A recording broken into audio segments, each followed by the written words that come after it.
The marble corridor stretched long and gleaming, and Marisol Caro walked it with her chin held perfectly level, even though she could feel every eye in the antechamber turning to follow her. She knew exactly what they were looking at. Her dress was made of pale gray muslin, no silk, no embroidery, and no pearls sewn into the bodice like the gowns the other women drifted past her in. Just a single ribbon at the waist, the color of cream, and the small silver locket her mother had pressed into her palm the morning she left Hollowmere. "You wear what you have, my dove," her mother had said, "and you wear it as though you chose it." She had chosen it. That was the part the women whispering behind their fans would never understand. Miss Caro. The voice that called her name was not friendly.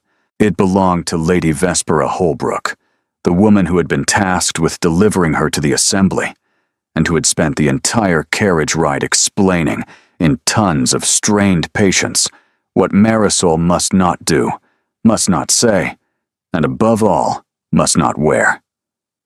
Marisol had nodded politely and worn the dress anyway. "Miss Caro, the Duke is waiting." "I'm sure His Grace is accustomed to waiting." Lady Vespera made a small, suffocated sound and turned sharply toward the inner hall. The Duke of Ardenmore stood beneath the eastern arch, one gloved hand resting on the hilt of a ceremonial sword he had no intention of using, the other tucked behind his back. He was tall, dark-haired, and so still that for a moment Marisol thought he might be a statue someone had forgotten to remove. Then he turned his head, and his eyes, a strange, wintered blue, the color of the sea before a storm, found her. He looked at her dress. He looked at her dress for a long, deliberate moment, and then he said, quite distinctly, so that Lady Vespera and at least 3 other women within earshot would all hear him perfectly. "I was told to escort a guest of the crown. I was not told she would arrive dressed for the milking shed." Lady Vespera made another small sound, this one of horrified delight. Marisol did not flinch. She had learned very young that flinching was what they wanted. She inclined her head, a small motion, just enough to acknowledge that he had spoken, and answered him in a voice that was perfectly soft and perfectly clear. "Then I do hope your Grace's evening improves. It would be a shame for both of us if the company disappointed you." A muscle moved in his jaw. Just one. She had not expected to land that. She kept her face still and offered him her gloved hand because the protocol demanded it, and he took it because the protocol demanded that as well. His grip was light, almost careful, and that surprised her more than the cruelty had. "Walk with me, Miss Caro," he said. It was not a request. She let him guide her into the long gallery that led toward the throne room. The other guests parted for them. For him, really. She was simply the curiosity at his elbow, and she could hear the low hum of conversation rising and falling around them, the way a tide rises and falls when something disturbs the water. "Your sponsor," he said, not looking at her, "petitioned my aunt directly. Did you know?" "No, Your Grace. My aunt does not extend invitations to court for women who arrive in muslin. And yet, I am here." His head turned, just slightly. "Yes," he said, "you are." There was something underneath the dryness of his voice that she could not quite read, and she did not have time to try. They had reached the antechamber where the presentations would be made, and an elderly courtier was already approaching with a list and a strained, professional smile. She had been at court for less than an hour, and the Duke of Ardenmore had already declared his opinion of her loud enough for half the kingdom to repeat by morning. Good, she thought, with a calmness that surprised her. Let them all know exactly what he thinks of me. It will make what comes next easier to bear. What came next, she did not yet know. The courtier reached them, bowed, murmured something to the Duke about the order of presentations, and a delay involving the Margravine of somewhere Marisol had never heard of. The Duke answered in clipped syllables. Marisol stood very still beside him, and as she stood there, she caught, just for a moment, a movement at the far end of the gallery. A woman in deep blue, plainer than the rest, walking quickly.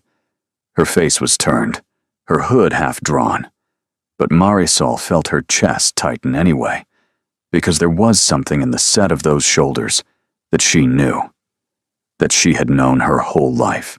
Then the woman was gone, swallowed by the crowd, and Marisol was being led forward to wait for the great doors to open, and she was telling herself, very firmly, that she had been mistaken, that she was tired from the journey, that her mind, in this strange place full of strangers, was inventing what it wished to see. The Duke leaned a fraction closer. His voice, when it came, was almost quiet enough to be private. "Whatever it is you think you're doing here, Miss Caro," he said, "I would advise you to do it carefully. My aunt does not suffer surprises." She did not turn her head. "Then I suppose," she answered, "we shall both find out tonight what kind of surprise I am." The doors opened. The throne room was larger than any building Marisol had ever stood in.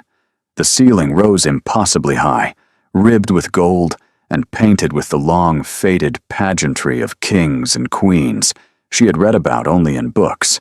Tall windows of leaded glass let in the dying light of evening, and 100 candles burned in branched silver, and at the far end of the hall, on a raised dais, sat the queen. Marisol had heard Queen Adeline described 1,000 times, mostly by people who had never seen her. They had told her the queen was small, sharp, and unsmiling, that her hair was the color of iron, that she had buried 2 husbands and 1 son, and ruled alone now, with a silence that frightened her ministers more than any speech could. What none of them had told her was how the queen looked at people. It was not a look of warmth. It was not a look of cruelty. It was the look of a woman who had spent 40 years measuring whether the person standing in front of her was worth the air they breathed, and who had learned to make that measurement in a single glance. The Duke of Ardenmoor walked beside Marisol up the long carpet toward the dais, his hand at her elbow now, formally, the way protocol required. She could feel the eyes of the assembled court tracking them. She could hear the soft, sibilant whispers like leaves in a wind. The muslin. Did you see the muslin? Where did the Holbrooks find her? A charity school? She did not let her step falter. She had walked harder roads than this one in worse shoes. They reached the foot of the dais. The Duke bowed. Marisol curtsied. Low, correct, exactly as Lady Vespera had grudgingly drilled into her over the past 3 days, and rose with her eyes lowered. "Your Majesty," the Duke said, "may I present Miss Marisol Caro of Hollowmere in the Western Counties." A pause. The Queen did not speak. Marisol kept her eyes lowered. She could see, in her peripheral vision, the hem of the Queen's gown, deep gray, almost the same shade as her own muslin, except that the Queen's gray was velvet and lined with silver thread, and pinned at the shoulder with a brooch the size of a walnut. She could see the Queen's hands, folded in her lap. They were thin and very still. The pause stretched. A presentation was meant to take perhaps 4 breaths from start to finish. Name spoken, head nodded, dismissal given. They were already past the 5th breath. The 6th. "Look at me, child." The voice was lower than Marisol had expected. Drier. There was nothing soft in it, but nothing unkind either. Marisol raised her eyes. The Queen was watching her. Just watching. Her expression had not changed. "Hollowmere," the Queen said. "Yes, Your Majesty." "And your mother's name?" The question was so unexpected that Marisol's mouth opened a half-second before she remembered to answer it. "Lirabeth, Your Majesty. Lirabeth Caro. Something. The faintest possible thing moved in the Queen's face. It was gone before Marisol could be certain it had been there at all. "Thank you, Miss Caro," the Queen said. "You may step back." That was all. The Duke bowed again. Marisol curtsied again. They withdrew from the dais in the prescribed way, and the next presentation was already being announced behind them, and the moment was over. But something had changed. Marisol could feel it in the way the Duke's hand at her elbow had gone strange and rigid. She could feel it in the way Lady Vespera, when she found them again at the edge of the hall, was looking at her with an entirely new expression. Not amusement now, not contempt, but a sharp, wary curiosity. "What did the Queen ask you?" Lady Vespera demanded under her breath. "My mother's name." "Your mother's name?" "Yes. Why?" "I don't know." "Nonsense, girl. She must have a reason. The Queen does not ask for Lady Vespera." The Duke's voice cut through hers, quiet and absolute. "Enough." Lady Vespera fell silent. The Duke did not look at Marisol.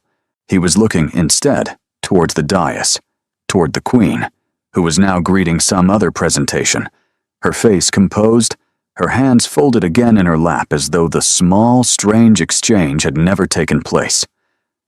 "Walk with me," he said to Marisol, for the second time that evening. He led her down a side passage hung with old portraits until they reached a small alcove where the noise of the court was reduced to a distant hum. He stopped there and turned to face her, and for the first time that evening, she saw something other than cold dismissal in his eyes. She saw calculation.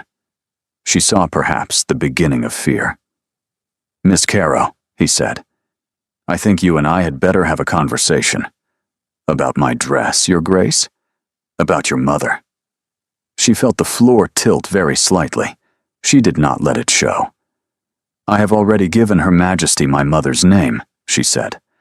"I cannot imagine what more there is to discuss." "Can't you?"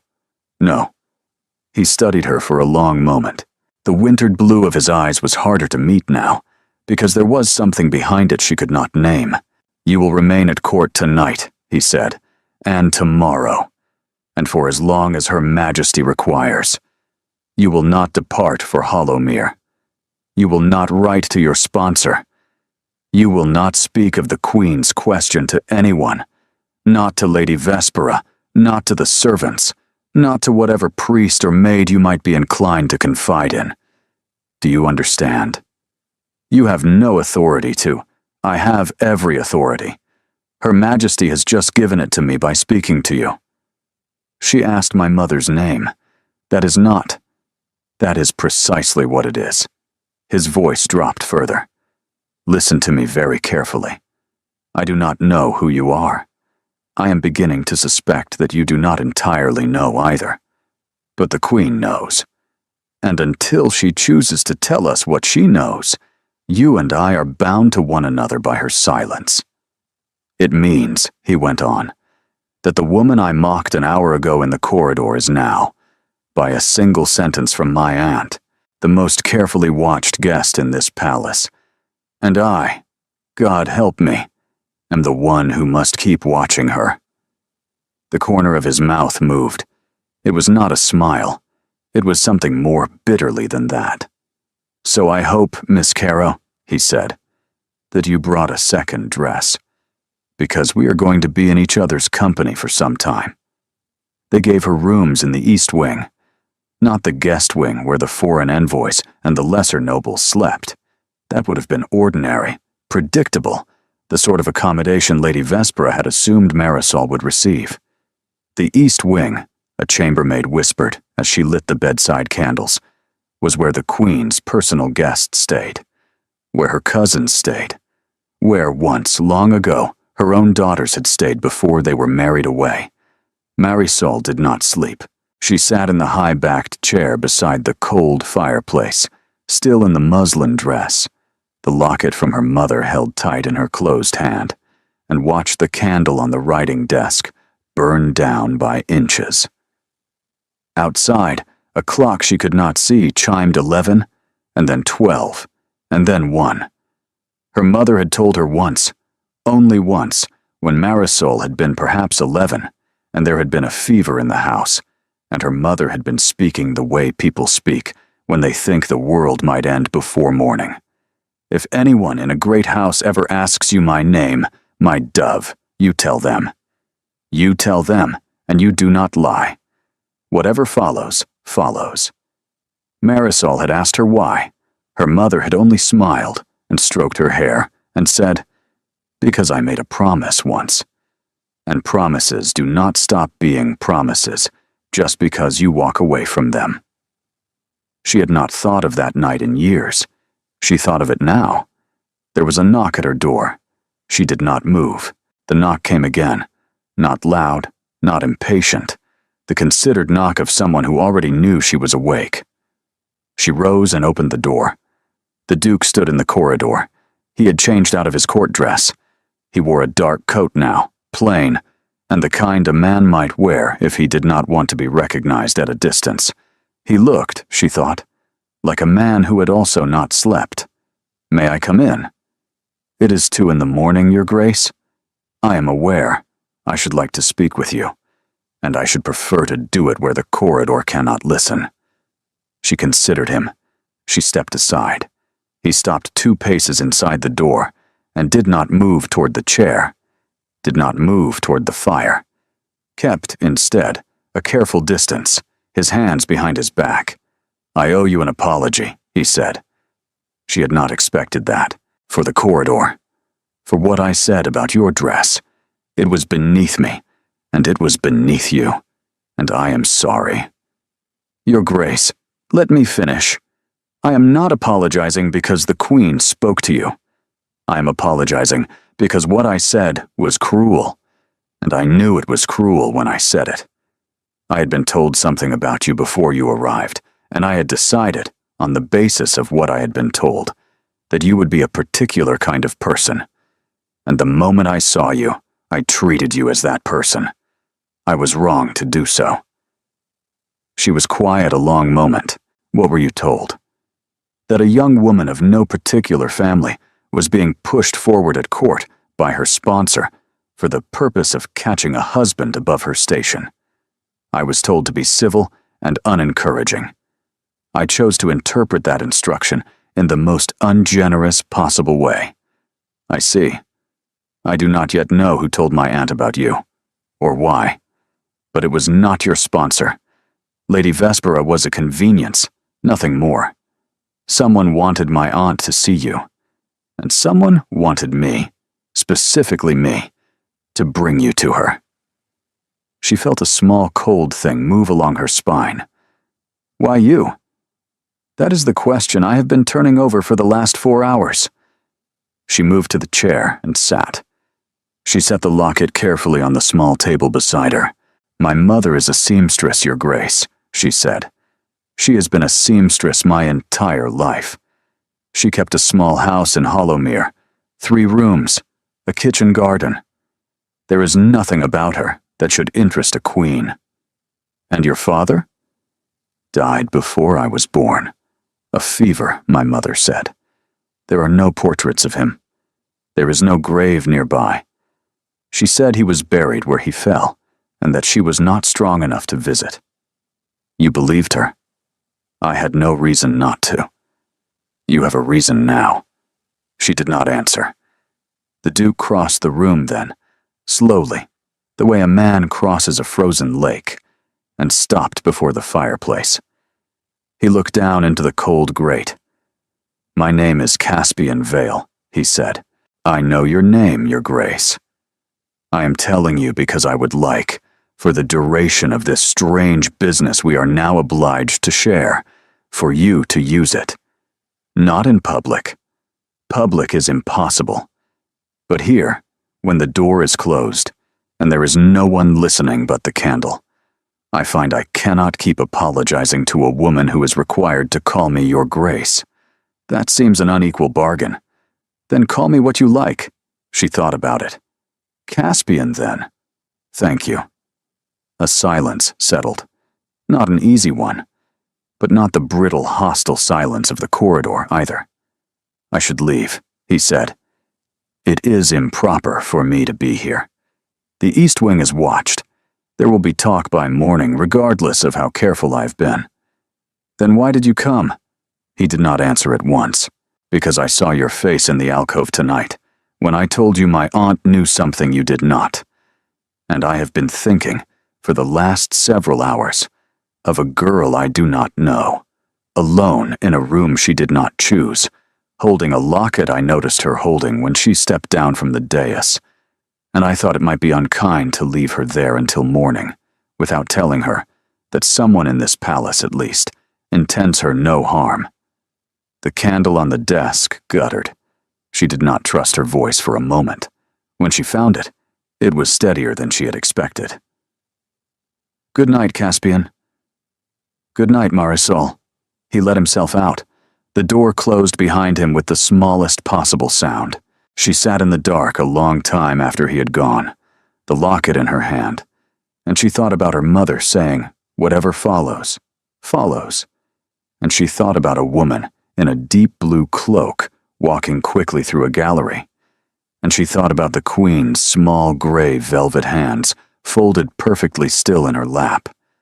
And somewhere, far away, in the part of her mind she had been carefully not listening to all evening, a small voice was beginning to say something she did not yet want to hear. Your mother lied to you, my dove. The candle on the desk burned out. She woke to gray light and the sound of rain. For one slow heartbeat, she did not remember where she was, and then she remembered all of it at once. The corridor, the dress, the Queen's small gray hands, the Duke's voice in the dark saying, "Good night, Marisol." And she sat up in the unfamiliar bed and pressed her palms flat against her face for a moment, just to feel her own skin. A maid was already moving in the room. The fire had been laid. A tray of bread and weak tea sat on the writing desk, and a dress had been spread across the back of the chair. It wasn't her dress. It was deep blue, plain in cut, but made of a fabric twice the price of anything she owned. The collar and cuffs were edged in a thin band of cream. No lace, no embroidery.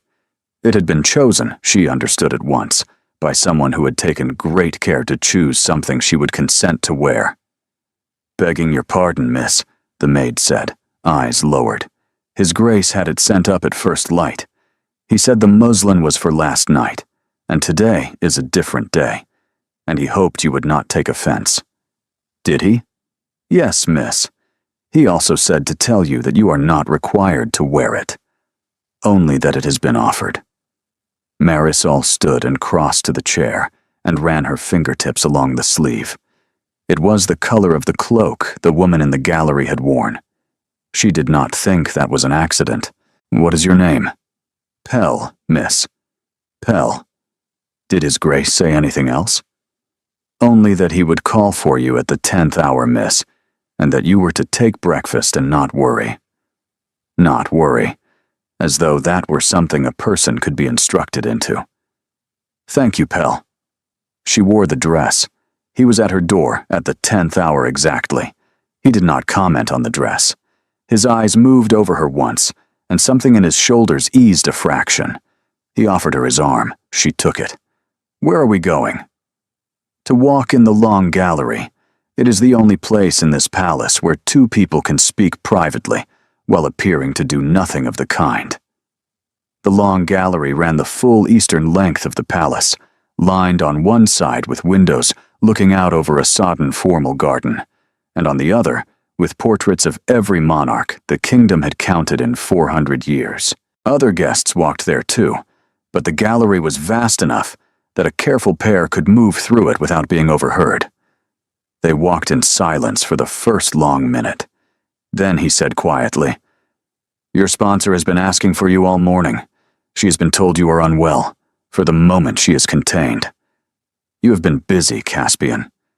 I have not slept." She glanced at him. It was true. There were faint shadows beneath his eyes, and the line of his jaw was tighter than it had been the night before. He caught her looking and almost smiled. Almost. and it did something strange to her chest that she did not have time to examine. "Tell me about your mother," he said. So she told him. Walking slowly past the painted faces of dead kings, her hand light on his sleeve, she told him about Lirabeth Caro of Hollowmere, who had come to the village when Marisol was still in arms, and who had taken the small cottage at the end of Weathers Lane. She told him about her mother's silences, which had always been long, about the trunk under her mother's bed that Marisol had been forbidden to open, about the way her mother had taught her to curtsy when she was 4, and to read 3 languages by 12, and to ride a horse properly, not the village way, when no one in Hollowmere rode at all. He listened. He did not interrupt. When she had finished, they were halfway down the gallery, and the rain outside was thickening against the windows. "You did not think any of that strange." "I thought all of it strange. I simply had no one to compare her to." "And the locket?" She had not realized he had noticed it twice now. She drew it out. It was a small, plain oval of silver, the chain worn soft from years of handling, and on its face was an engraving so faint that one had to tilt it to see it all. A single bird in flight. No words. No initials. He looked at it for a long moment without touching it. "Have you ever opened it?" "It doesn't open. My mother said the hinge had rusted shut before I was born." "May I?" She unclasped the chain and laid the locket in his gloved palm. He turned it over twice. He did not try to force it. He returned it to her with a care that surprised her. "I would not press the hinge. Not yet. Because if it opens, I think you will want to be somewhere very private when it does. And we are not, at the moment, anywhere private at all." She closed her hand around the locket. They walked another few paces. A page passed them with a sealed letter and bowed without slowing. "Caspian, last night you said you had been told something about me before I arrived. I should like to know who told you." He was quiet a long time. "My aunt." "The Queen?" "Yes." "Then she has known about me for longer than a single evening." "Yes." "She told you I was a fortune hunter." "She told me to assume nothing. I assumed everything." "Why?" "Because it was easier. Because I had been told to be careful, and I don't enjoy being told to be careful. And because I had been at court for 3 days already by the time you arrived, and 3 days at this court is enough to make any reasonable person cruel." She looked at him. "Is that an apology or an explanation?" "It is both. I do not believe one excuses the other." They had reached the far end of the gallery. The window there looked down on a small inner courtyard, where a single white peacock was picking its way across the wet stone. "I'm going to ask you something," he said, "and I would like you to tell me the truth, even if the truth is no. Are you frightened?" She considered the question. She considered him. She considered the rain. "Yes." He nodded once. He did not say anything reassuring. He did not pretend he could. He simply, very lightly, laid his hand over hers where it rested on his sleeve, and left it there for the space of perhaps 3 breaths, and then drew it away again before anyone could see. It was the smallest possible gesture. It went through her like a struck bell. Supper that evening was held in the lesser hall. The Queen did not attend. She was occupied with correspondence, the Chamberlain explained smoothly, and would dine privately. This was apparently a thing the Queen did often, and no one was surprised, but Marisol, seated at a long table among nobles, whose names she could not keep straight, with the Duke 3 places down on the opposite side where protocol had placed him, noticed how many eyes flicked toward the empty chair on the dais, and then flicked, with strange deliberateness, toward her. She was being watched.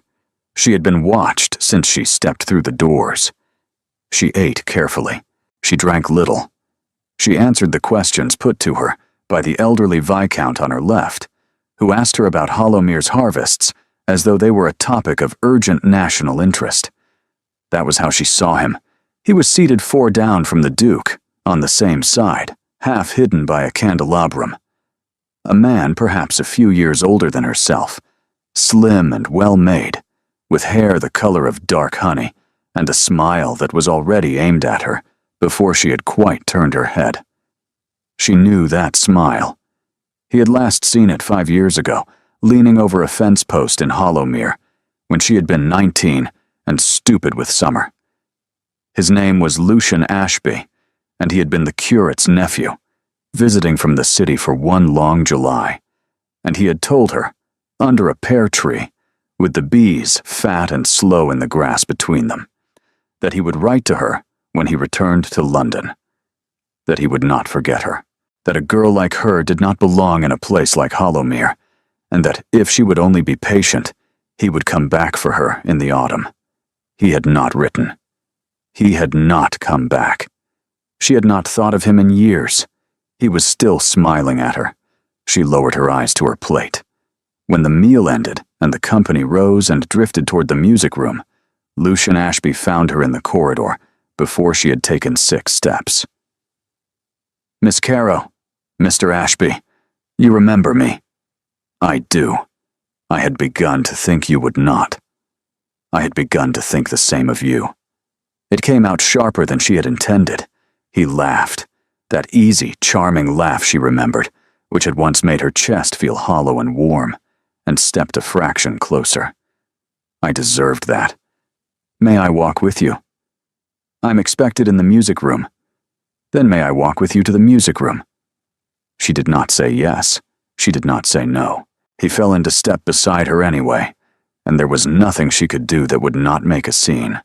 And a scene was the one thing she could not afford in this palace tonight. "You look well, Marisol." "Miss Caro." He acknowledged the correction. "Miss Caro, you look extraordinarily well. You look—" His eyes moved over her dress. "Very different from a girl in a pear orchard." "People grow up, Mr. Ashby." "They do. Some more interestingly than others." He paused. "I confess I was surprised to see you here. I did not know you had connections at court." "I have one connection, Mr. Ashby. Lady Holbrook. She is presenting me as a favor to my mother." "Of course. You sound unconvinced." "I sound nothing of the kind. I am only curious why a favor to your mother should land you in the East Wing." She stopped walking. He stopped too. His smile did not falter, but something behind it did. A flicker of calculation swiftly hidden. "How did you know I was placed in the East Wing?" "A guess, Marisol. A lucky one, evidently." "Miss Caro. Miss Caro." She turned to walk on. He caught up easily. "Forgive me," he said, more gently. "I have been clumsy. May I begin again?" "Mr. Ashby, I am at this court for reasons of my own, which are not yours. You wrote me no letter. You sent me no word. You will forgive me if I am not interested in the speech you have prepared." "There is no speech." "There is always a speech with you. I remember." His face changed. The charm did not leave it, but something underneath it tightened. "You are angry with me." "I am not anything with you. I am simply done with you. There is a difference." She did not see the Duke approach. She felt him before she saw him. And then he was there, at her elbow, his voice perfectly civil. "Miss Caro, I believe you are owed an introduction to Lady Brennick before the music begins. Forgive me for stealing you." "Of course, Your Grace." The Duke turned his eyes on Lucian Ashby for the first time. They were colder than they had been the previous evening in the corridor, and the previous evening they had been very cold indeed. "Mr. Ashby, I do not believe we have met." "Lucian Ashby, Your Grace. I had the pleasure of knowing Miss Caro some years ago, in the country." "Did you? Do excuse us." He drew her away by the elbow, with a firmness that was almost, but not quite, a grip. He did not speak until they had rounded the corner into the antechamber outside the music room, and then he stopped in a window embrasure where the curtain half hid them, and his voice was tighter than she had ever heard it. Who is he? A man I knew. How well? Caspian. How well, Marisol? Not as well as he wanted me to. Not as well as I once thought I wanted him to. He spent a summer in Hollowmere 5 years ago. He made promises he did not keep. That is all. That is not all. It is all that matters. He knew you were in the East Wing. I noticed. He did not guess that, Marisol. Someone told him. I noticed that as well. He let out a breath. He pressed the heel of his hand briefly against his brow, and then let it fall. Did Mr. Ashby know your mother? He met her twice, at the church gate. He bowed and said her name, and she gave him a piece of bread for the walk back to his uncle's house. That is the entire history. Did he ever ask about her? She thought. Once, under the pear tree, he asked where she had come from, before Hollowmere, before me. I told him I did not know. He said it was strange that I did not know. He said, she stopped. She had not thought of this in 5 years. He said every woman comes from somewhere, Marisol, even the ones who pretend not to. The Duke had gone very still. I did not think anything of it at the time. No, I imagine you did not. The orchestra in the next room began to tune, a thin, anxious sound, like a flock of birds preparing to lift. Caspian. Yes, he's not here for me. No, he said quietly. I do not believe he is. She did not go into the music room. She told the Duke she had a headache, and within the quarter hour, she was back in the East Wing, with the door bolted, and Pell stoking the fire. She sent Pell away, and sat on the edge of the bed. She held the locket in her hand. She thought about the hinge that her mother had said was rusted shut. She did not press it. Caspian had told her not to, and she trusted him more than she trusted her own curiosity, which was a thing she had never trusted any man with in her life. So she set the locket on the small table by the bed and waited. There was a knock at her door at the 11th hour. It was not Caspian. The knock was lighter, 2 short, 1 long. Marisol rose and went to the door, and she did not open it, but spoke through the wood. Who is there? A friend of your mother's. She did not breathe for a long second. My mother has no friends in this palace. Your mother had several. Most of them are dead. I am the last. The voice was a woman's. Older. The accent was not the court accent. It had a soft western edge, the same edge her mother's voice had carried. Marisol unbolted the door. The woman who stepped inside was perhaps 55, dressed in deep blue. The cloak was thrown back from her shoulders. Her hair was iron gray, plainly bound. Marisol knew her at once. She had walked through the gallery the night before. Marisol had been right. Your name, child. Marisol Caro. Your mother's name. Lirabeth. The woman closed her eyes briefly. When she opened them, they were wet, but she did not let the wetness fall. I served her, she said, for 10 years, from the time she was 8 years old until the night she ran. I am the only person in this palace who knew her face before it was a secret. Marisol's knees nearly gave way. She sat down on the edge of the bed, very carefully. My mother is a seamstress. Your mother is the finest seamstress I have ever known. That is the only part of what she has told you that was true. Who was she? Her Majesty's youngest sister. The room went silent in the way rooms go silent when a clock has stopped without anyone noticing. That is not possible. It is the truth. She was the 3rd daughter of the old king. She was promised in marriage at 16 to a foreign prince she had never met. She was married by proxy at 17. She arrived at his court at 18, and she found that he was a man who used his women cruelly, and she sent word back to her sister and begged to be brought home. The queen could not bring her home. The treaty was signed. Wars had been avoided. She wrote your mother a letter that said, "Endure." She did not endure. She ran. She took one trunk and one maid, me, and a great deal of jewelry she had pried out of its settings with her own hands, and she crossed 2 borders in a hay cart, and she did not stop running until she had a new name and a small house at the end of a lane, in a village no one would ever look for her in. She gave birth to you 4 months later. My father. Your father was the man she was forced to marry. He believed she was dead. He has believed it for 24 years.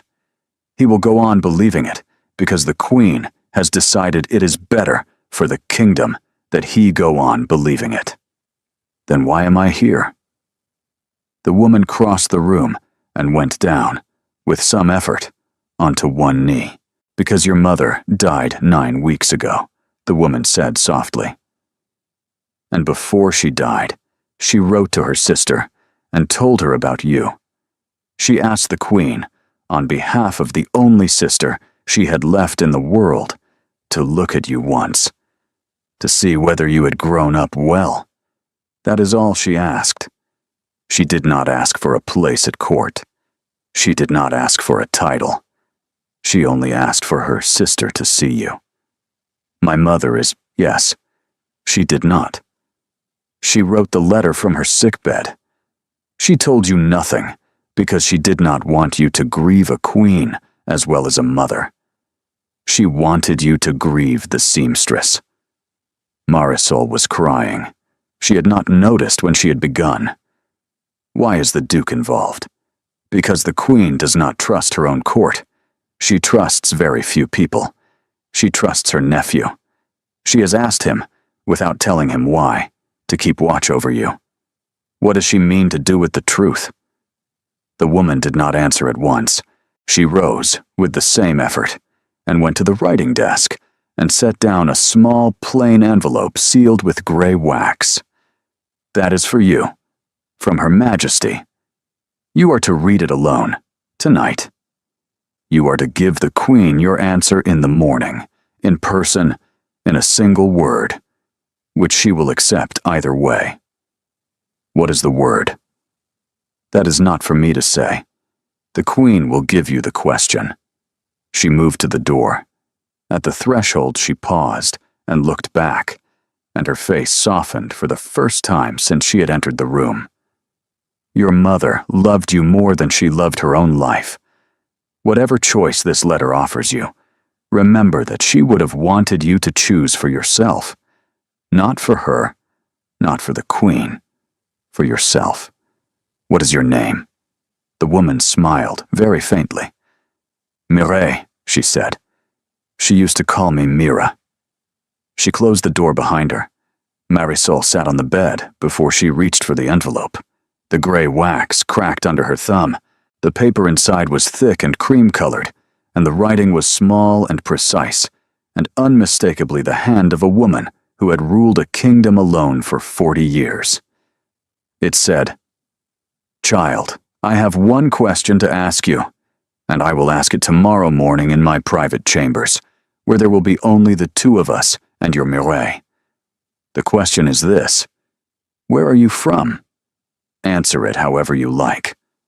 Hollowmere, if Hollowmere is where you are from. The kingdom of your father, if that is where you are from. My court, if that is where you are from. I will accept any answer you give me, and I will arrange your life accordingly. But choose, child. Choose carefully, because whatever answer you give me, the answer cannot be unmade. Up-Utor. Marisol read the letter 3 times. She folded it back into its envelope with hands that had stopped shaking. She stared into the dying fire. Somewhere in the palace, a clock chimed midnight. She did not know yet what she would say. She only knew, with a clarity she had never felt before in her life, that whoever she had been when she walked into this palace in a muslin dress, that woman did not exist anymore. She did not sleep. She tried.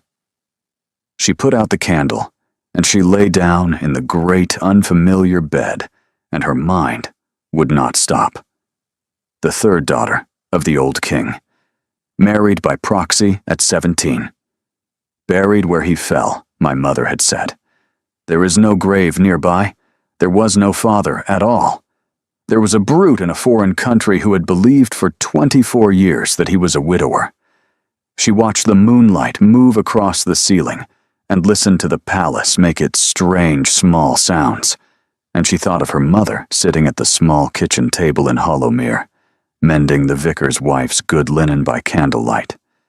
She had known the sound of every kind of carriage. Marisol understood that now. She had taught Marisol the difference without ever telling her she was teaching it. A woman who was not afraid did not teach her daughter that. At some point past 2, she rose, lit the candle again, and went to the writing desk. She found paper, a pen, and ink. She did not yet know what she meant to write. She sat with the pen above the paper, and the words did not come. There was a knock at her door. Quiet. Familiar. The same considered knock as the night before. She opened it. He was not in his coat this time. He was in shirt sleeves, the cuffs unbuttoned, and his hair unkempt in a way she had not seen before. He looked like a man who had also given up on sleep. You should not be here, Caspian. I know. Someone will see you. No one will see me. There is a stair from the North Library that no one uses after midnight. She stepped aside. He came in. He did not look at the bed, and she was grateful for that. He stopped at the cold fireplace and put one hand on the mantel. The woman in blue came to see you tonight. Yes. I thought she would. I knew there was someone. My aunt would not have moved this carefully if there were not someone who could speak. I did not know her name. Mireille. Mireille. He repeated it softly. Is she well? She is old. She is sad.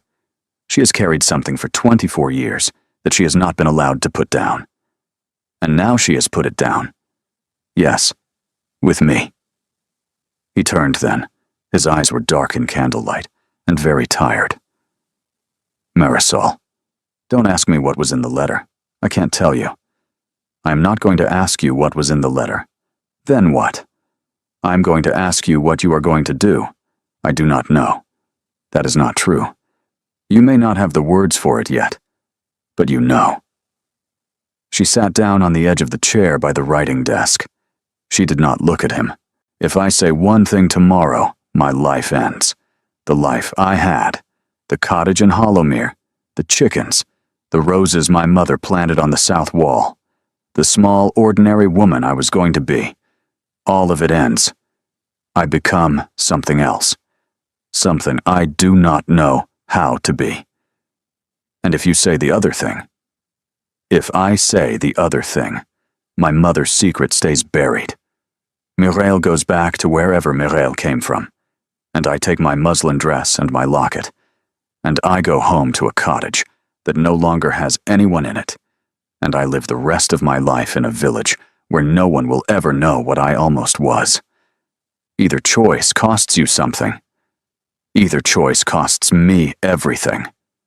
He crossed the room then.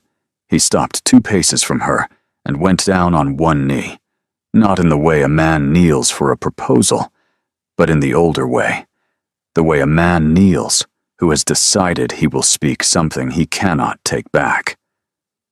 I'm terrified, he said. She lifted her head. Of what? Of you. Caspian, let me finish. I am terrified of you because 2 days ago I knew exactly what my life was. I had 3 estates, and a seat on my aunt's council, and an understanding with the elder daughter of the House of Morin, a perfectly intelligent woman I have known since we were children, and whom I do not love, and was perfectly prepared to marry without loving. I had calculated the entire shape of my life. And then a woman in a gray muslin dress walked into my aunt's antechamber and looked at me as if she had measured me and found me wanting, and was too well bred to say so. That is not what I know it is not what you did. That is what I felt. And in the corridor, when I was cruel to you, I was cruel because I had felt that, and I had wanted, very badly, to feel something else. And now I am kneeling on a floor in the East Wing at 3 a.m, and I am terrified, because I am beginning to understand that whatever you decide tomorrow, I am going to spend the rest of my life trying to deserve having known you. She could not breathe. You do not know me. I know enough. You have known me 2 days. Long enough to be certain that I don't want to wake up in a world where I let you walk out of this palace tomorrow without telling you what I have just told you. I am not asking you to choose me. I have no right to ask. I am only telling you, before tomorrow, that there is a man in this palace who would follow you back to Hollowmere if you let him, who would learn to mend roofs, who would learn to feed chickens, who would learn whatever the small, ordinary life required of him. A long silence. You are a duke. I am aware. You cannot mend roofs. I am aware of that as well. She made a sound that was almost a laugh and almost something else, and pressed her hand against her mouth, and the tears came, finally, the way she had not let them come earlier. He did not move. He did not reach for her. He waited. When she had quieted, she said, very softly, "Get up off the floor, Caspian." He stood. "Sit," she said. He sat. "I cannot give you an answer tonight. I did not ask for one. I cannot give you an answer tomorrow either. I know. Whatever I tell the Queen, I am telling her. Not you. You will hear it the way the rest of the court hears it. And after, whatever after looks like, I do not know who I will be. Whatever else changes, you will be." She closed her eyes. "Go," she whispered. "Please. Well, I can still send you." He rose. He paused at the door. "Marisol, whatever you say tomorrow, it will be the right answer. There is at least one person in this palace who already believes you cannot give a wrong one." He left. She sat in the dark until the first gray began at the window, and somewhere in the slow turn from night into morning, she made her choice. The Queen received her in a room Marisol had not seen. It was small, smaller than her own chamber. There was a single window facing east, and the morning light fell across a worn carpet, and a low table, and 2 chairs, and almost nothing else. No throne, no tapestry, no ornament beyond a single silver bowl on the mantel, in which had been placed 3 sprigs of rosemary. The room smelled, faintly, of those. The Queen sat in one of the chairs. Mireille stood behind her, hands folded, eyes lowered. The other chair was empty. "Sit, child." Marisol sat. "Did you read the letter?" "Yes, Your Majesty." "Did you sleep?" "No, Your Majesty." "Good. I should have been disappointed if you had." The Queen considered her for a long moment. There was no warmth in the look, but there was no measuring in it either, this morning. It was the look of a woman who had already taken her measurements, and was waiting now only to hear her own conclusions confirmed or denied. "Tell me where you are from."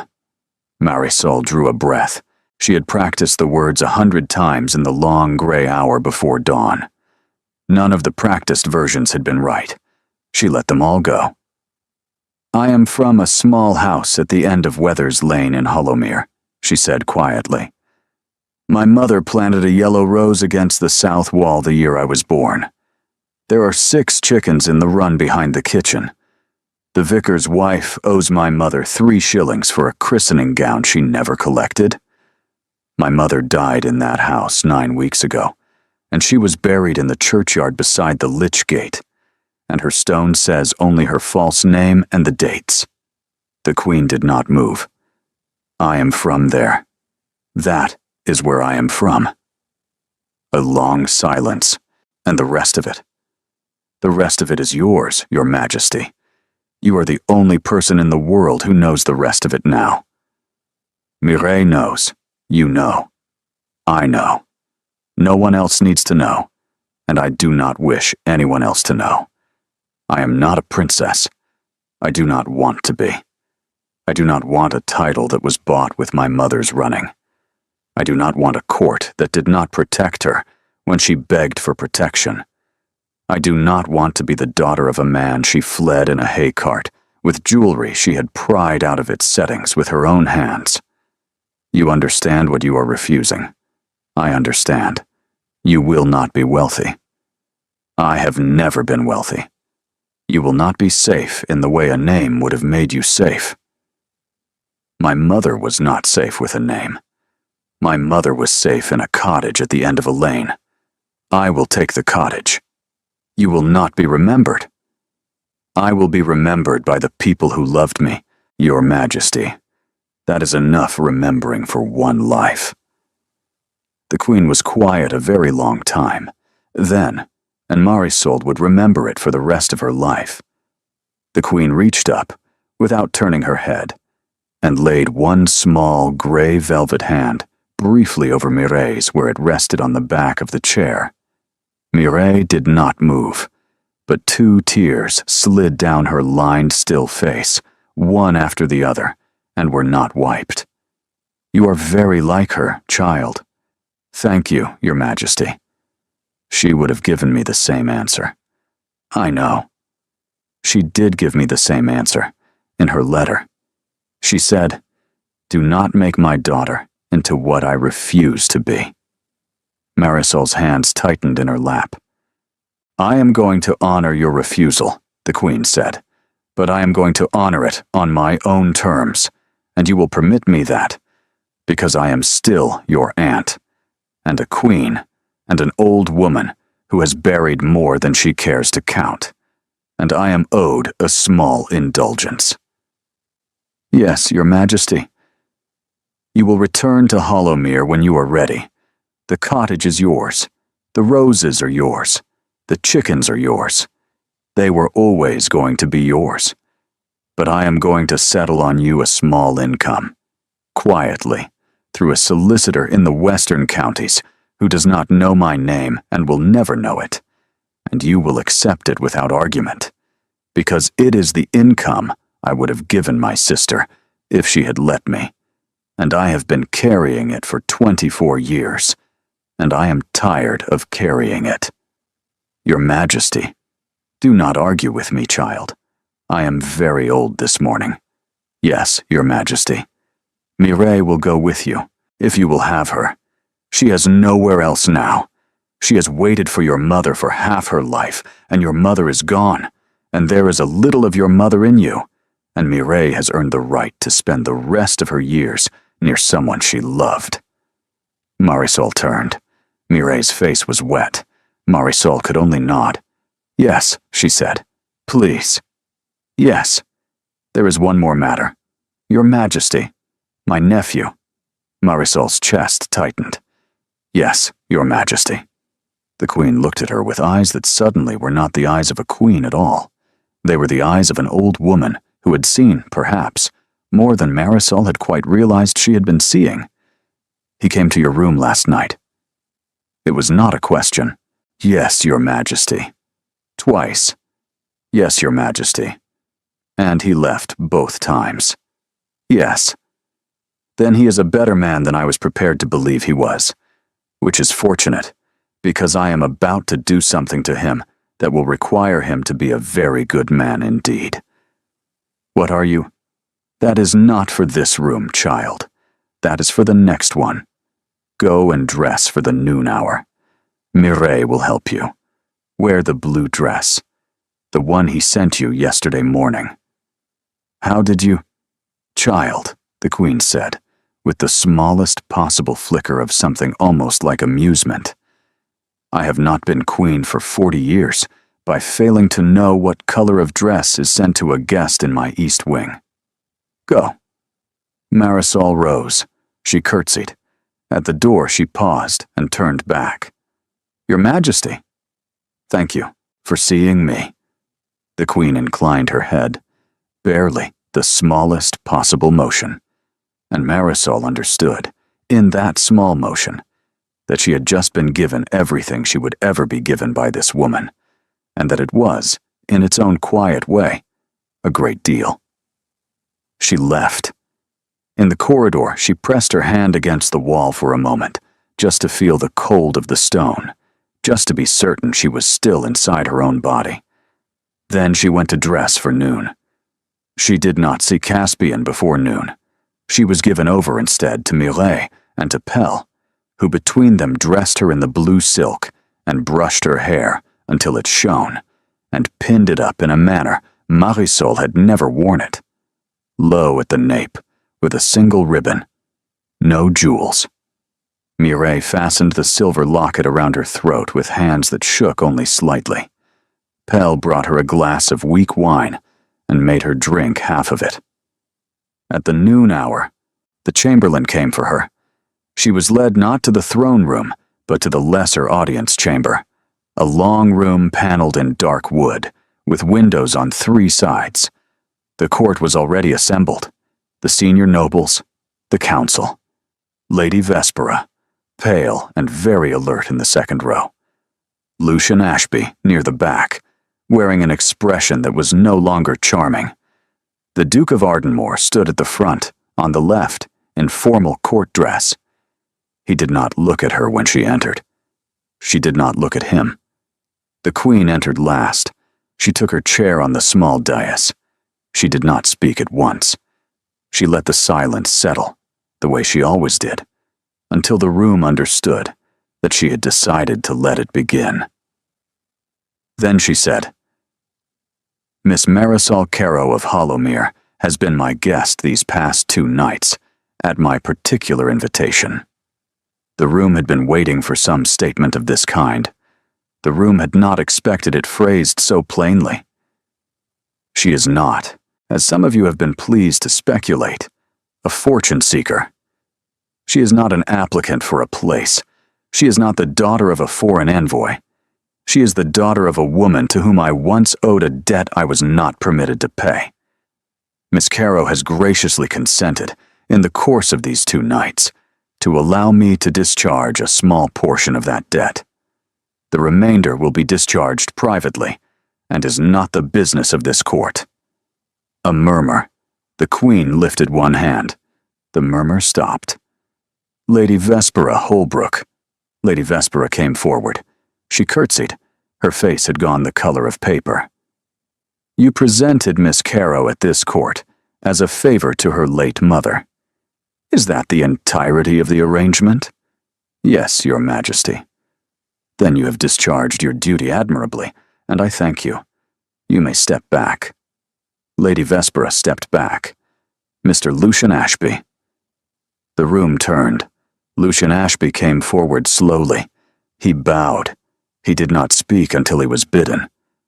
Mr. Ashby, you arrived at this court 3 days ago, on a private invitation issued in the name of the Margrave of Stren, who is, as several of you know, a creditor of your father's. You arrived knowing that Miss Caro would also be in attendance.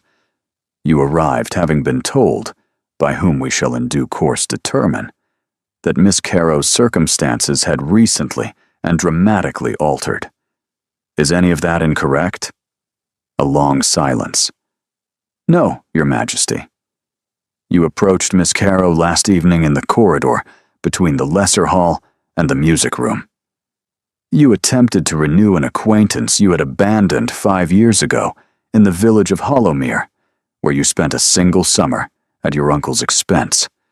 You did so because you had been informed that Miss Caro had become, in your phrasing as relayed to me, a more interesting prospect, as she was the first time. Is that correct? He did not answer. Mr. Ashby. Yes, Your Majesty. You will leave this court tonight. You will not return. You will not write to Miss Caro. You will not approach her sponsor. You will not enter the western counties for any purpose for the remainder of your life. The Margrave of Strena's affairs will be reviewed. Your father's debts will be reviewed. You may consider yourself fortunate that I am too old this morning to be more thorough. Your Majesty, you may withdraw. He withdrew. He did not look at Marisol as he passed her. She did not look at him. The Queen waited until the door at the back of the chamber had closed. Then she said, My nephew. The Duke stepped forward. Caspian Hadrian Vale, Duke of Ardenmoor. Your Majesty, 2 days ago I asked you to receive a guest of mine and to behave with intelligence. Yes, Your Majesty. You did not, in the first instance, behave with intelligence. No, Your Majesty. You did, in every instance thereafter, behave better than I had any right to expect. You will tell me now, before this council, in plain words, the nature of your present feelings toward Miss Caro. A long silence. The Duke did not look at Marisol. He kept his eyes on the Queen, and he spoke clearly, and his voice did not shake. I love her, Your Majesty. The room did not breathe. How long? Since the night before last. That is very fast, nephew. Yes, Your Majesty. And the understanding between yourself and the House of Marin? I rode to the House of Marin at 5 o'clock this morning. I spoke to Lady Adrienne Marin in the presence of her father. I told her, with such grace as I could manage, that I would not be the husband she deserved. She was, characteristically, far kinder than I had earned. Her father was less so. The understanding is dissolved. You did this before noon. Yes, Your Majesty. Without having been given any indication that Miss Caro returned your feelings. Yes, Your Majesty. You understand that you have, in the space of 6 hours, ended a political alliance your house has been cultivating for 11 years. Yes, Your Majesty. You understand that your father is going to write me a great many letters. Yes, Your Majesty. And you wish, knowing all of this, to ask Miss Caro whether she will receive your courtship, formally, publicly, with the season ahead of you, with no certainty of her acceptance and a great certainty of consequence. Yes, Your Majesty. The Queen turned her head. Miss Caro. Marisol stepped forward. Her knees were not entirely steady. She kept her chin level. She kept her eyes on the Queen. Yes, Your Majesty. Do you wish to receive my nephew's courtship? The room waited. She let it wait. She let herself feel, for one moment, the full weight of the silence. Every face turned toward her, every breath held, every calculation in the room arrested. And behind it all, the small, steady warmth of a man in court dress who had ridden to the House of Marin at 5 in the morning to undo 11 years of his life because he had knelt on a floor at 3 and told her a thing he could not unsay. She turned. She looked, for the first time since she had entered the room, at Caspian Vale. He was very pale. Yes, she said. I do. She heard him exhale. She saw, very faintly, the corner of the Queen's mouth move. Then this court, the Queen said, has the morning's business concluded. The court did not let her go quietly. The Queen had said the morning's business was concluded, but the morning's business and the morning's gossip were two very different things. And by the time Marisol had been escorted back to the East Wing, the corridors of the palace were already humming with it. Pell brought her tea she did not drink. Mireille sat with her in the small parlor off her bedchamber, the door bolted, a fire crackling against the strange chill that had settled in Marisol's bones since the audience chamber. He looks like his mother, Mireille said at last. The Duke. Yes, his mother was a kind woman. She died when he was 12. I served at this court when she was still living.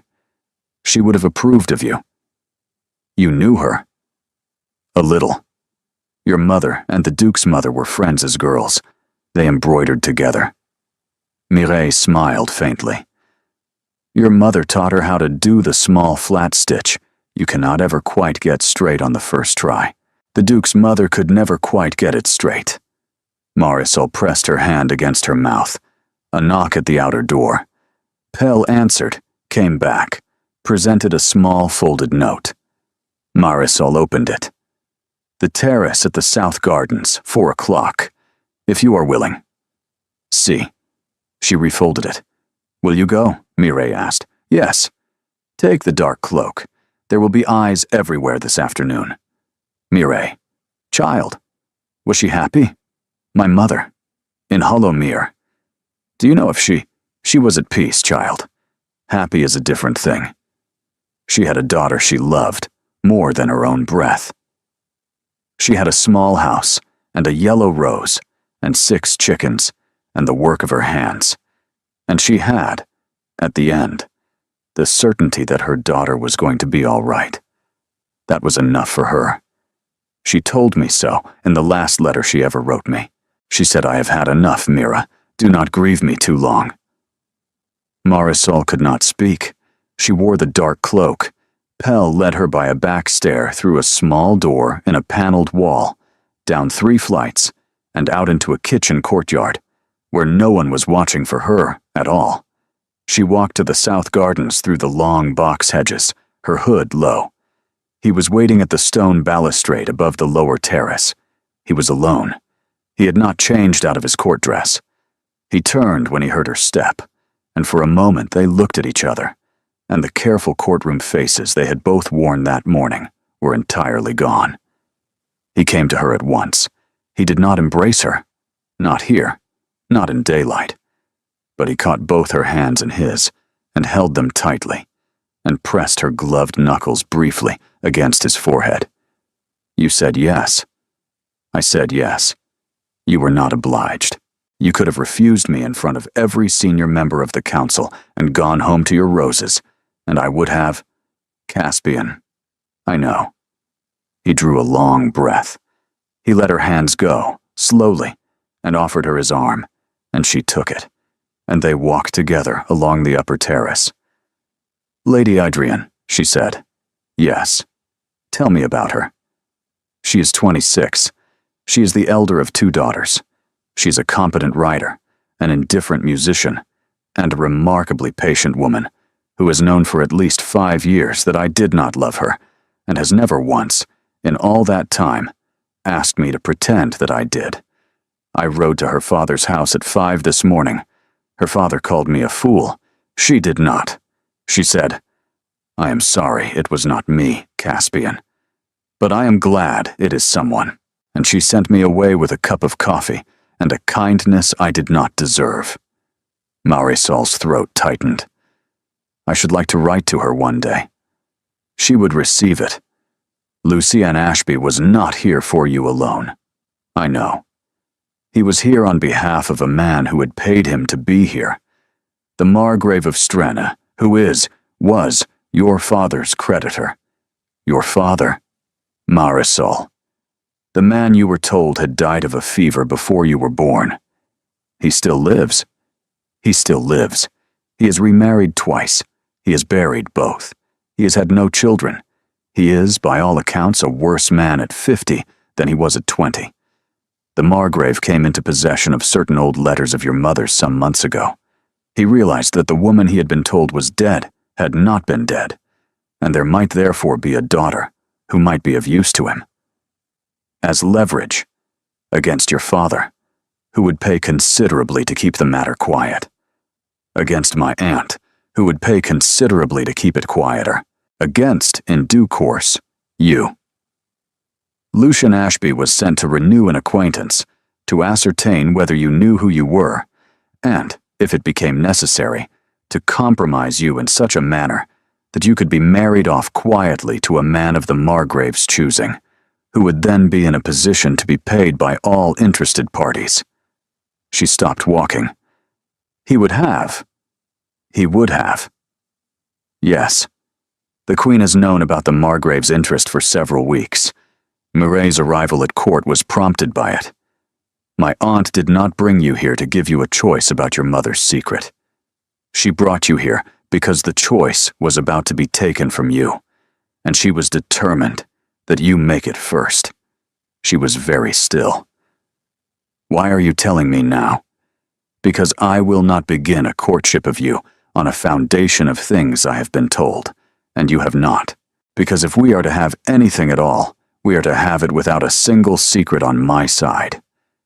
She let out a sound that was almost a laugh. Caspian, take me back to the East Wing. I have read more in 2 days than in my entire life. Yes. He turned with her. They walked back the way they had come, slowly, and she was grateful. At the small door in the kitchen courtyard, he stopped her with the lightest possible pressure on her arm. Marisol, tomorrow you will be presented again. Properly this time. As the woman to whom I am paying my address. The whispers will be worse than yesterday's. The Marin family will not be there, which itself will be a kind of statement. My father will be there, and he will not be kind. All right. Wear what you like. The blue, the muslin, whichever feels like yours. I will be at your elbow, and anyone who has anything to say about your dress will say it to me first. She looked at him. The muslin. I am wearing the muslin. He smiled. A real smile, the first she had ever seen from him. Good, he said. She was wearing the muslin when she walked into the long gallery the next afternoon. The same dress, the same single ribbon at the waist, the same silver locket at her throat. She had pressed the dress herself, with Pell's help, by candlelight in the small hours of the morning, because she had not wanted any other hands on it. It was the dress her mother had last seen her in. It was the dress she had been mocked in. It was the dress in which a queen had asked for her mother's name. The gallery was crowded. Word had moved through the palace overnight, the way water moves through dry ground, and the assembled court had turned out in numbers she had not seen, even at the first presentation. Lady Vespera was there, in pearls. Mireille was there, in deep blue, standing near a pillar, with her hands folded and her chin up. The queen was not there. She had made her statement the day before.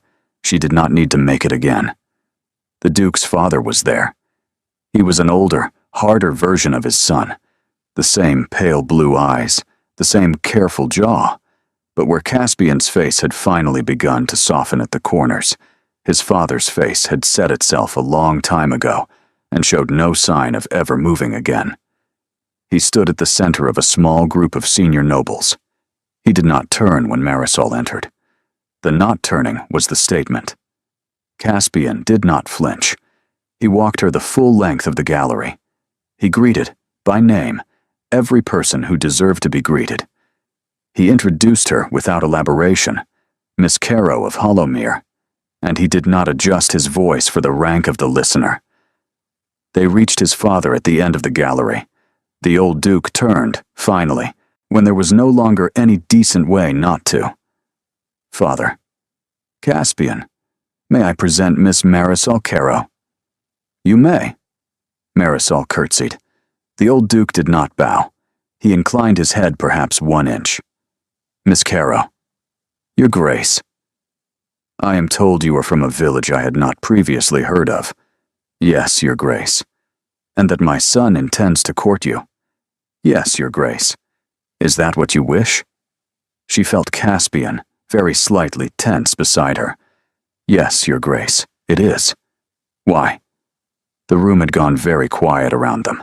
The conversations at the nearest clusters had thinned, the way conversations do when listeners are pretending not to listen. Marisol kept her eyes on the old Duke's. Because 3 nights ago, Your Grace, your son was cruel to me in a corridor in front of half of this palace, and 2 nights ago, in private, he came to me and apologized for the cruelty without excusing it. And 1 night ago, he knelt on the floor of my chamber at 3 in the morning and told me that he was terrified, and that he would learn to mend roofs in a village he had never seen, if a village in a county he had never heard of was where I chose to live. And yesterday morning, he ended an alliance with a woman he had been promised to for 11 years, without knowing whether I would have him at all.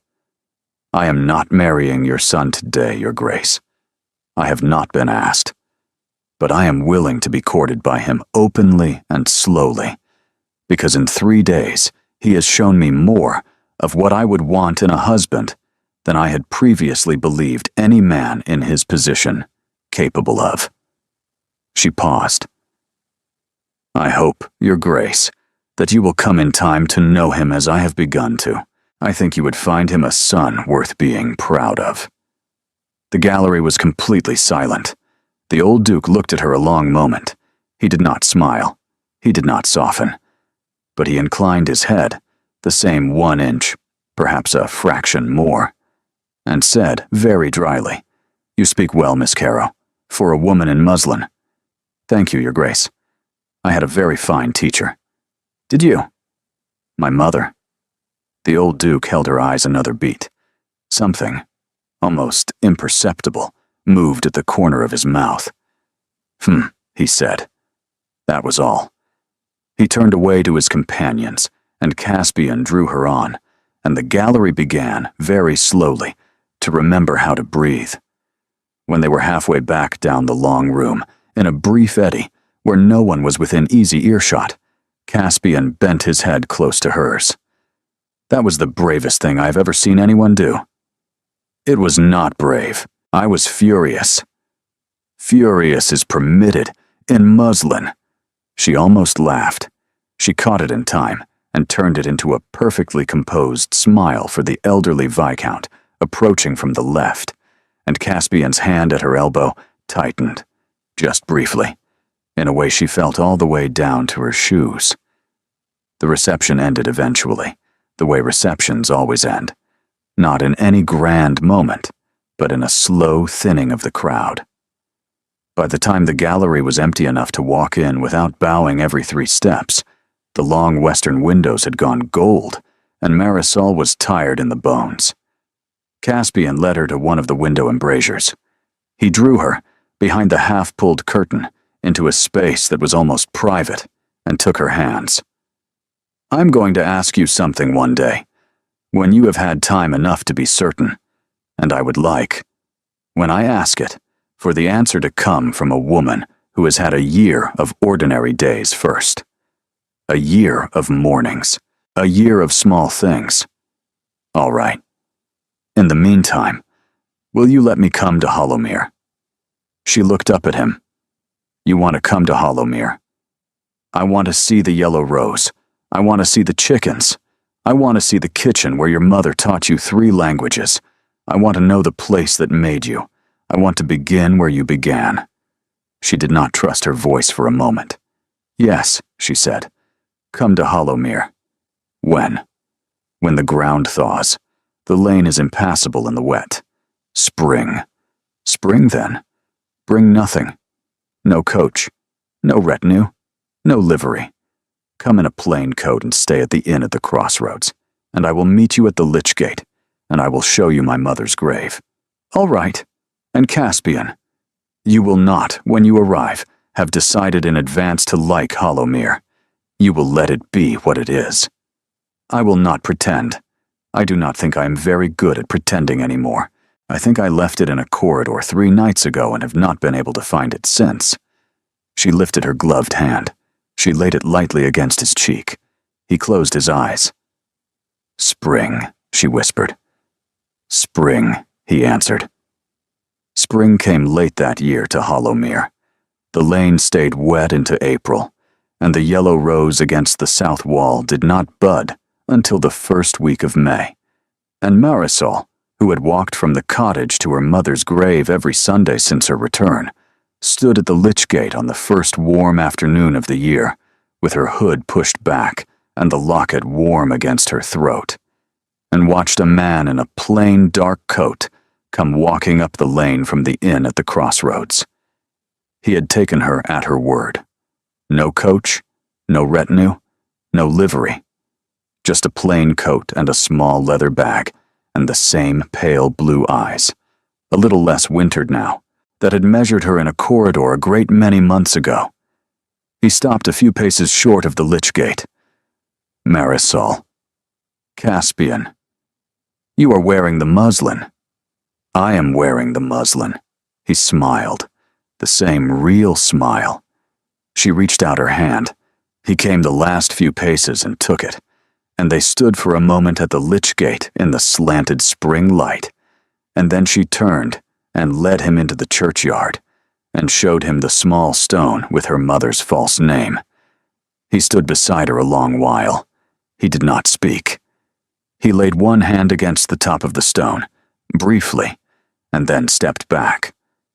She would have liked you, Marisol said. I do not know that. I do. He stayed 3 weeks. He stayed at the inn, properly, the way she had asked. He came to the cottage every afternoon. He helped her stake the bean rows. He learned, badly and with great patience, to feed the chickens. He sat at the kitchen table while she mended the vicar's wife's good linen and asked her questions about the village he genuinely wanted the answers to. He did not pretend the lane was less muddy than it was. He let it be what it was. On the last evening, walking her back from church, he stopped at the lich gate again. Marisol, I am not going to ask you. Not yet. I said a year, and I meant a year. But I have decided in 3 weeks what I had begun to suspect in 3 days, so that when I do ask, you will have already known the answer was coming for as long as you needed to know it. All right. I love you. I know, she whispered. I will come back at midsummer, and at Michaelmas, and at Christmas, and next spring, when the rose blooms again. I am going to ask you a thing, and you are going to give me whatever answer you choose, and I am going to be glad I asked, whatever you say. All right, Caspian. He kissed her.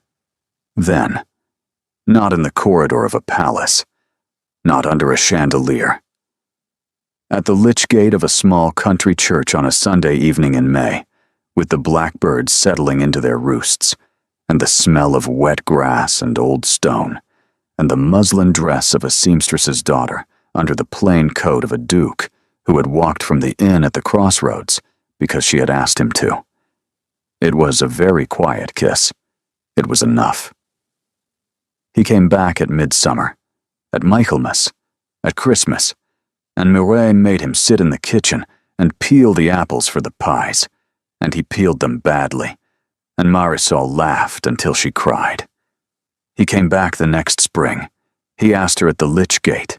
She said yes. They were married in the small church at Holomere, with the vicar's wife weeping in the front pew, and Mireille standing as Marisol's only attendant, and the queen, who was old now and tired and did not travel, sending in her place a single white peacock feather wrapped in gray velvet, which Marisol carried instead of flowers. The old duke did not come. He had sent, however, a letter the week before, which had said only, "Tell your wife I shall expect to meet my grandchildren." Caspian had read it aloud at the kitchen table and had not been able to read the last line without his voice breaking. 2 summers after the wedding, on a slow evening when the lane was full of the smell of cut hay, Marisol stood in the small kitchen, looking out through the open door at her husband, who was attempting to teach a kitchen cat to sit on his knee. She thought of a corridor. She thought of a gray muslin dress.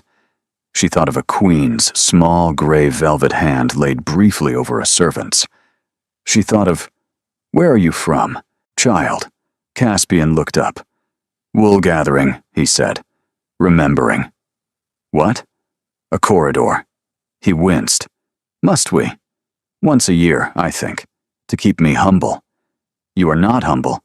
You have never been humble. You only dress humbly." She laughed. He came and stood in the doorway with her. He put his arm around her shoulders. "You know," he said, "the queen asked me, the last time I saw her, what I would have done if you had said the other thing.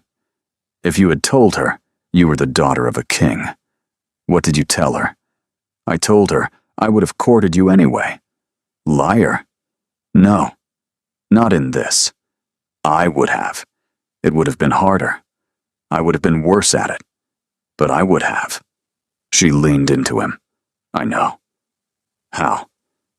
"Because at 3 in the morning you knelt on a floor and told me you would learn to mend roofs. A man who would learn to mend roofs would have learned to court a princess." He kissed the top of her head. She had been many things in her life. A seamstress's daughter, a girl in a pear orchard, a muslin dress in a marble corridor, a woman who had been mocked and seen and asked by a queen where she was from. She had answered, "Holomere." She had answered correctly.